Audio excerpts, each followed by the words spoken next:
আমি মনে করি সময় এসেছে ভারতকে দাঁত ভাঙা জবাব দেওয়ার জন্য। আমার নামে ফেসবুক খুলে তারপরে এই ধরনের করছে, তাদেরকে কারা টাকা দিচ্ছে সেটা একান্ত আপনাদের দায়িত্বে আপনারা দিবেন, আমার সেটার সাথে কোনো সংশ্লিষ্টতা নাই। বেশ কয়েকটি জেলা নোয়াখালী, কুমিল্লা, লক্ষ্মীপুর, ফেনী সহ ওই অঞ্চলে ব্যাপক বন্যা দেখা দিয়েছে। ভারতের সাথে যদি, বাংলাদেশের সাথে যদি ভারত যুদ্ধ লাগে, এটা মনে রাখেন, আজকে বলে রাখলাম কথাটা, সবার আগে বাংলাদেশের পাশে এসে দাঁড়াবে পাকিস্তান।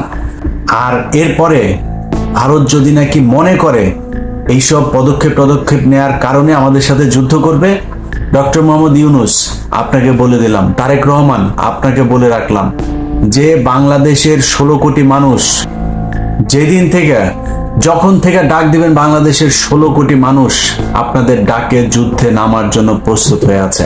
সরকারের সর্বোচ্চ দিয়ে হলেও অন্যান্য জায়গায় কোনো বরাদ্দ যদি কাটছাট করেও হয়, আপাতত যে মানুষগুলো এখানে আছেন তাদের বাঁচানোর জন্য যা যা প্রয়োজন সেটা আমার মনে হয় করা উচিত। সরকারের যদি ফান্ড সমস্যা মনে করে, তাহলে আমাদের কাছে যদি ইন্ডিভিজুয়ালিও যদি বলে যে আমাদের ধরে দিক, প্রয়োজনে মানুষ এক একজনকে ধরে দিক, আমাকে ধরে দিক, আমাকে বলুক যে 1 লাখ টাকা দিতে হবে, আরেকজনকে বলুক, এরকম তারা 2-4 হাজার মানুষের লিস্ট করুক, এই মানুষকে তাদের দিতে হবে, আমরা তাদেরকে দিয়ে দিব। তারপরেও খুব দ্রুততার সাথে এই মানুষগুলোর যা করা প্রয়োজন এই কাজটা করার জন্য তাদের কাছে অনুরোধ জানাচ্ছি। আমাদেরকে যখন মনে চাবে তখন পানি দিয়ে মারবেন, যখন মনে চাবে তখন পানি টাইনে নিয়ে যাবেন। আপনার এই ফেনী নদী থেকে আপনার পানি নিয়ে যায় তারা আপনার গ্রীষ্মকালে, আবার এখন বর্ষাকালে তারা আমাদের এখানে পানি ঢেলে দিচ্ছে। অতএব তাদের এইটা চলতে দেওয়া যাবে না। যদি প্রয়োজন হয় তিস্তায়, তারা তো ওইদিকে ফারাক্কা বাঁধ খুলে দেয়, তো সো তিস্তায় যদি প্রয়োজন হয়, চায়না আমাদের যে প্রকল্পে করতে চাচ্ছে, প্রয়োজনে চায়নার কাছ থেকে আমরা সহযোগিতা নেব। আমি আগেই বলেছি, ভারতের হাত থেকে বাঁচতে হলে পৃথিবীর ইসরায়েলের কাছে যেও যদি বাংলাদেশের মানুষের সহায়তা নিতে হয়, আমার কোনো সমস্যা নাই। এরা হচ্ছে আমাদের শত্রু, আমাদের কোনো অন্য আর কোনো শত্রু নাই। আমি ব্যক্তিগতভাবে কখনো এই ফান্ড কালেকশনের এই জিনিসটাতে আমি যাই না, কারণ হচ্ছে এটাতে গেলে সমস্যা আছে, নানান ধরনের হয়। আমার নামে সোশ্যাল মিডিয়াতে আপনার ফেসবুক পেজ খোলা, অনেকে এইভাবে টাকা টুকা তুলছে, বিকাশ নাম্বার দিয়ে সেখানে এগুলো করছে। আমি আপনাদের সবাইকে এই ব্যাপারে সচেতন থাকবার অনুরোধ করছি। আমি কখনোই এই বিকাশ নাম্বার দিয়ে আমি কোনো মানুষকে দান করতে গেলে এইভাবে ওয়াজ মাহফিল করা যায়, তারপরে মানে স্লোগান টোগান দিয়ে আমি দান করি না। আমার যতটুকু সামর্থ্য আছে, আমি যাকে পারি অতটুকু আমি করি। তো যারা আমার নামে ফেসবুক খুলে তারপরে এই ধরনের করছে, তাদেরকে কারা টাকা দিচ্ছে সেটা একান্ত আপনাদের দায়িত্বে আপনারা দিবেন, আমার সেটার সাথে কোনো সংশ্লিষ্টতা নাই, এটা আগে বলে দিলাম। আরেক ফেসবুকের ভেতরে দেখলাম যে আমার নামে পেজ করে তারপর লিখেছে যে 2 জন উপদেষ্টার নাম ধরে, নাহিদ এবং আসিফ, তাদের নাম ধরে বলেছে যে তাদের অ্যাকাউন্টের কি টাকা টুকা এগুলো নিয়ে আলাপ করেছে সেখানে। তো আমি এই ধরনের কোনো কথাবার্তা বলি নাই। আসিফ, নাহিদ সহ ডক্টর মোহাম্মদ ইউনূস উপদেষ্টাদের যারা এইখানে আছেন, তাদের উপরে আমার এখনো শতভাগ ভরসা, বিশ্বাস আছে যে তারা বাংলাদেশকে ঠিক যেই দিকে আমাদের দেশের যাওয়া উচিত সেই দিকেই তারা নিয়ে যাচ্ছে বলে আমি বিশ্বাস করি। যেটা শুরুতে বলেছিলাম যে বন্যাটা কেন হচ্ছে, খুব মানে একদম অন্তর থেকে শান্তি পেয়েছি যে ঢাকা বিশ্ববিদ্যালয়ে বাংলাদেশ সময় গত রাতে আপনার মিছিল হলো।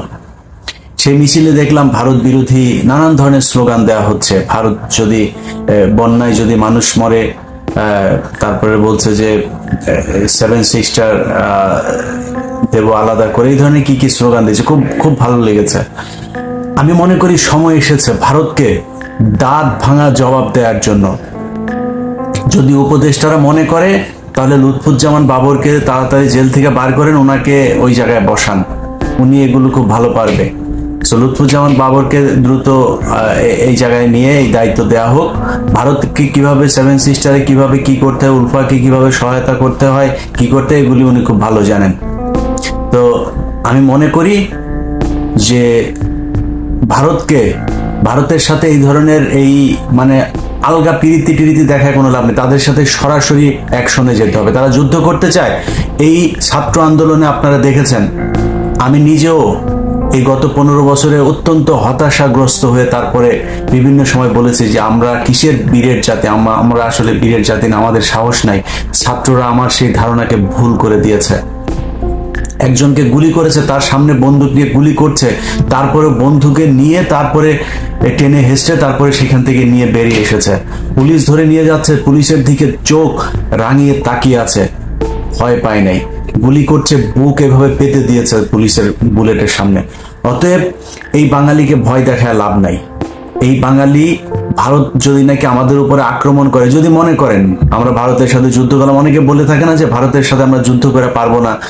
ভারতের সাথে যদি, বাংলাদেশের সাথে যদি ভারত যুদ্ধ লাগে, এটা মনে রাখেন, আজকে বলে রাখলাম কথাটা, সবার আগে বাংলাদেশের পাশে এসে দাঁড়াবে পাকিস্তান।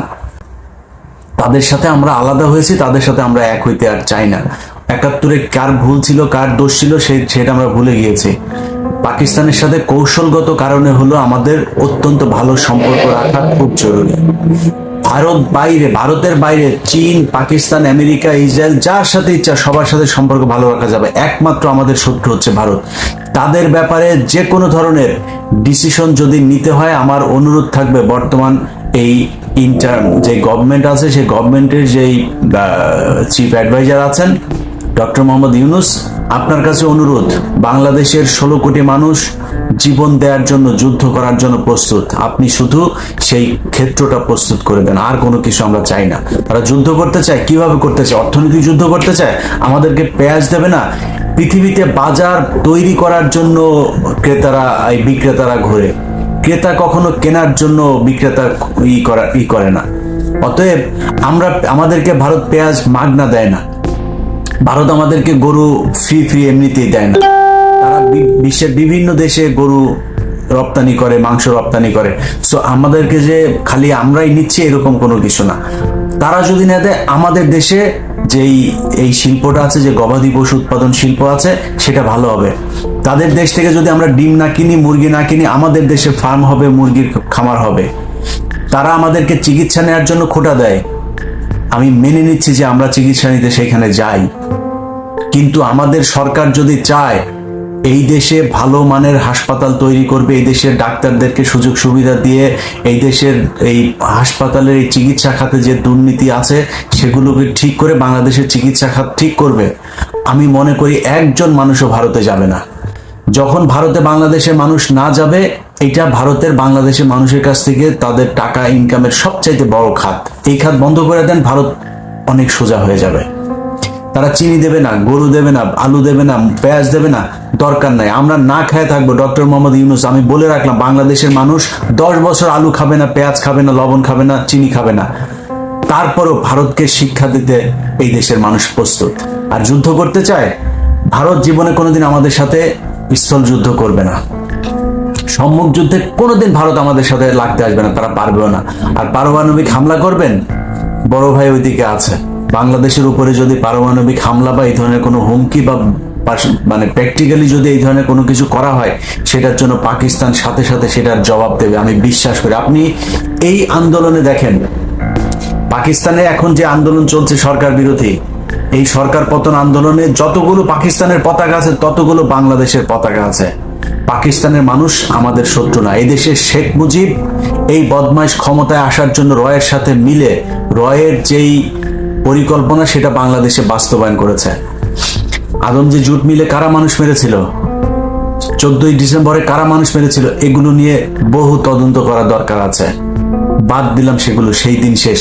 পৃথিবীতে বহু দেশের সাথে বহু দেশের হয়েছে, যুদ্ধ হয়েছে। পৃথিবীতে এই পর্যন্ত একবার পারমাণবিক যুদ্ধ হয়েছে, একবার, সেটা জাপানে আমেরিকা মেরেছে। সেই পারমাণবিক যুদ্ধ যাদের সাথে হয়েছে, যাদের উপরে পারমাণবিক বোমা নিক্ষেপ করা হয়েছিল, সেই জাপান এখন আমেরিকার সবচাইতে ভালো বন্ধু। পৃথিবীতে এরকম বহু উদাহরণ আছে, সেখান থেকে বের হইতে আমাদের সময় লাগবে, কিন্তু আমি মনে করি এই পদক্ষেপগুলো নিতে দেরি হয়ে যাচ্ছে। আমাদের যে এই জাতীয় সঙ্গীত, এই জাতীয় সঙ্গীত খুব দ্রুত পরিবর্তন করা উচিত, কারণ আরেক দেশের কোনো নকল করা গানের আপনার লিরিক কখনো বাংলাদেশের হইতে পারে না, জাতীয় সঙ্গীত হইতে পারে না। এটাতে যদি কারো কোনো আপত্তি থাকে, কারো কোনো তর্ক বিতর্ক থাকে, কারো কোনো সন্দেহ থাকে, তাহলে আমার কাছে আসতে পারেন, আমাকে তিনি আপনার দিবেন, এভিডেন্স দিবেন, আমি এভিডেন্স দিব। যদি আমি প্রমাণ করতে পারি যে সে এই রবীন্দ্রনাথ ঠাকুর এটা চুরি করে এনে তারপরে আমাদের দেশের বানিয়েছে, তাহলে এটা বাদ দিতে হবে। আর যদি মনে করেন যে এটা অলরেডি প্রুভড, তাহলে অতি সত্বর এটা বন্ধ করার ব্যবস্থা করতে হবে।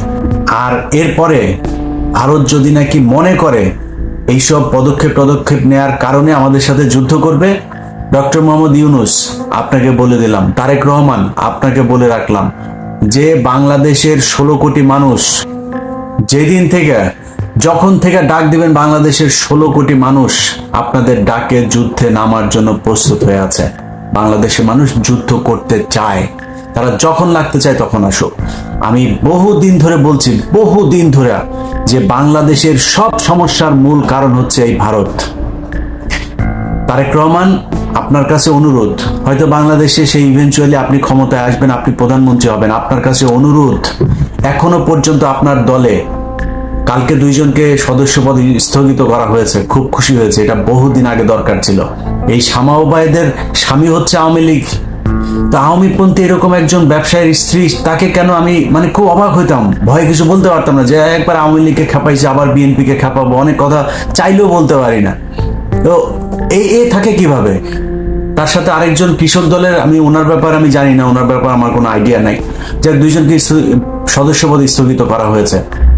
এরকম যদি প্রয়োজন হয়, মির্জা ফখরুল থেকে শুরু করে যদি আর যারা এই রয়ের হয়ে কাজ করেছে, আওয়ামী লীগের এবং ইন্ডিয়ার টাকা নিয়েছে, যাদের লিঙ্ক আছে বা টাকা পয়সার লেনদেনের ভিডিও আছে, এদেরকে খুঁজে বের করে তারপরে আপনি এই দল থেকে বহিষ্কার করেন।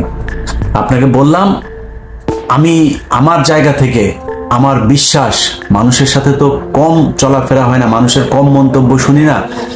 বাংলাদেশের মানুষ, আপনি যদি সরাসরি ভারতের বিরুদ্ধে কথা বলেন, মালদ্বীপের মইজুর মতো, কিংবা শ্রীলঙ্কার মতো, কিংবা নেপালের মতো, পাকিস্তানের মতো, এইসব দেশ কিন্তু সরাসরি ভারতের বিরুদ্ধে যুদ্ধ ঘোষণা করে টিকে আছে।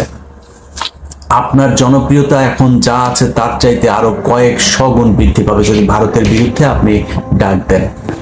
অতএব আমি মনে করি তাদের সাথে প্রকাশ্যে একদম সরাসরি ডিক্লেয়ার করে তারপরে যুদ্ধ করার সময় এসেছে। ওরা যেমনি যুদ্ধ করতে চায়, অর্থনৈতিক, সাংস্কৃতিক, ধর্মীয়, এমনি সামরিক যুদ্ধ যা মনে চায় ওরা করতে আসুক, আমরা যুদ্ধ করার জন্য প্রস্তুত। সো আমি মনে করি, যেটা আগে থেকেও বলছি, বাংলাদেশের শত্রু একমাত্র ভারত। সব সমস্যার মূল কারণ হচ্ছে ভারত। আজকে দেখেন ডক্টর মোহাম্মদ ইউনূস দেশ চালাচ্ছে, শেখ হাসিনা যাওয়ার পরে বাংলাদেশের মানুষ বিজয় উদযাপন করছে, সেইখানেও বাগড়া হয়ে দাঁড়িয়েছে এই ভারত। তারা চায় না এই দেশ ঠান্ডা থাকুক। এই যে পানি ছেড়ে দেওয়া এখন, এই যে নানান ধরনের তাদের মিডিয়াতে আমাদের দেশের বিরূপ মন্তব্য করা, আমাদের দেশের সংখ্যালঘু যাদেরকে বলা হয় হিন্দু, তাদের উপরে নানান ধরনের কল্পকাহিনী বানায় এগুলো বিভিন্ন জায়গায় প্রচার করা, সবকিছুর পেছনে দেখেন তারা। এই শেখ হাসিনা 15 বছর যে এই দেশে মানুষকে গণহত্যা করেছে, এইটার পেছনেও এই ভারত। অতএব ভারত যে আমাদের শত্রু সেটা আমরা এখন চিনেছি। বাংলাদেশের মানুষের মধ্যে আমরা সেই পরিস্থিতিটা তৈরি করেছি, সেই মানসিকতাটা তৈরি করেছি যে তারা ভারতকে এখন প্রচন্ড রকমের ঘৃণা করে। আপনাকে অনুরোধ থাকবে, যারাই বাংলাদেশে রাজনীতি করবেন তাদের কাছে অনুরোধ থাকবেন, ভারতের বিরোধিতাটা সরাসরি করতে হবে। যে মানুষগুলো আজকে মরছে বন্যার পানিতে, দেশের অর্থনীতি নষ্ট হচ্ছে, এই সব কিছুর জন্য ভারত দায়ী, এবং সেটা সরাসরি বলতে হবে। সেটা যদি না বলা যায়, সেটার যদি অ্যাকশন না নেওয়া যায়, তাহলে কোনোদিন এই সমস্যার সমাধান হবে না। যাই হোক, বাংলাদেশের ভাইয়েরা, ভারতের বিরুদ্ধে আমাদের একদম এক দফা এক দাবি। হরে কৃষ্ণ হরে রামের মেয়েকে আমরা পাঠাইছি ওই দেশে, এখন হচ্ছে আপনার এই ভারতের সাথে সরাসরি যুদ্ধ করার সময়। এক দাবি, ইন্ডিয়া আউট।